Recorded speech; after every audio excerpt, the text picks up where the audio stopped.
Gerald Anderson at Sara Geronimo. Guilty or not guilty? Kapwa nga ba kabado sa magiging pagtanggap ng mga fans sa kanilang unang tambalan? Huwebes, nasilip ng The Buzz ang shooting ni na Gerald at Sara para sa pelikulang pagsasamahan nila under Stars Cinema. Dito, isa-isa nilang sinagot ang mga intriga sa kanilang team-up. Una, ang isyong kabado pa rin daw si Sara na makatambal si Gerald dahil di umano baka hindi ito matanggap ng Kim Emerald fans. Ang hatol, guilty! Siyempre may konting kaba, opo.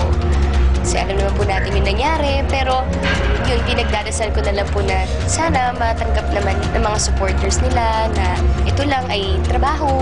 Pero ayon kay Gerald, nanatiling buo ang suporta ng mga Kim Emerald fans sa kanika nilang proyekto ni Kim Chiu.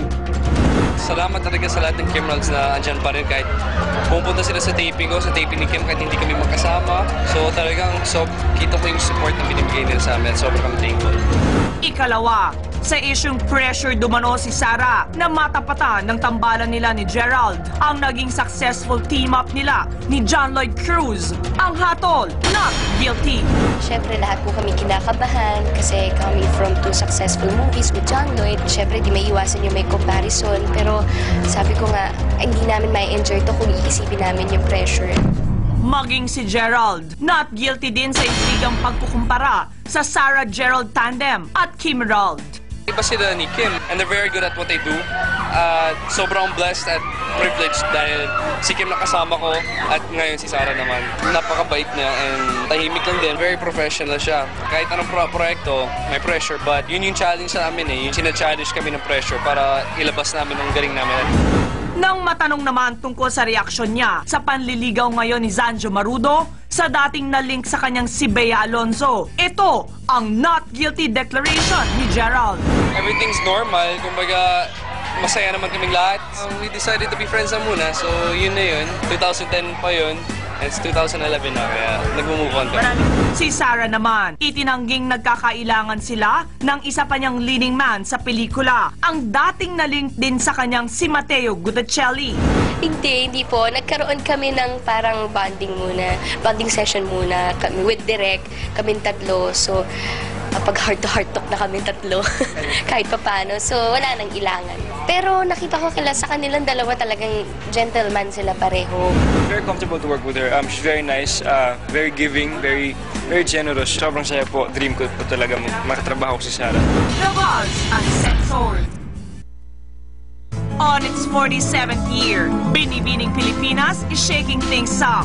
Ngayong nasa Kapamilya Network na uli, ang pinaka-prestihiyosong pageant sa bansa, maraming exciting na pagbabago ang dapat abangan. Tulad na lang ng ginanap na preliminary screening kahapon sa Araneta Center kung saan daan-daang babae mula sa buong Pilipinas ang dumalo. For the first time ever, binuksan sa press ang dating off-cam process na ito. But this is the first time I'm doing this, which is all the applicants are presented to the press. We never did that before. We've been only showing off the 24 candidates that we produce every year. Provinces make a lot of effort and they spend money to bring these girls to look good, to be able to face us. And why not give them a chance to be known by the rest of the people in the Philippines? To choose the best Filipinas who possess both beauty and brains. Full force ang distinguished selection panel composed of different experts. Kasama na ang international pageant titleist tulad ni Venus Rock at ang nagbabalik sa Binibining Pilipinas na si Lara Kigaman. It's wonderful to be back. Matatanda ang hindi nagkaintindihan dati ang pamunuan ng Binibining Pilipinas at ang ilan pang mga beauty queens na kasama ni Lara. But all is well now. It's like nothing has happened ever. I invited them and they came and I'm very, very happy. I am very happy to have this winner back here with us. We have really missed Binibining Pilipinas. We have missed helping out, training the girls. So this is a great start. Ngayon pa lang, very promising na ang aspiring candidates.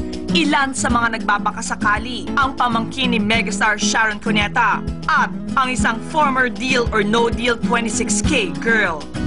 I was part of Kapamilya ni Lernoli for 3 seasons. And then after that, I continued my studies and then started my training for Binibining Pilipinas. I'm very honored to be here. It's the most prestigious pageant in the country, as I know.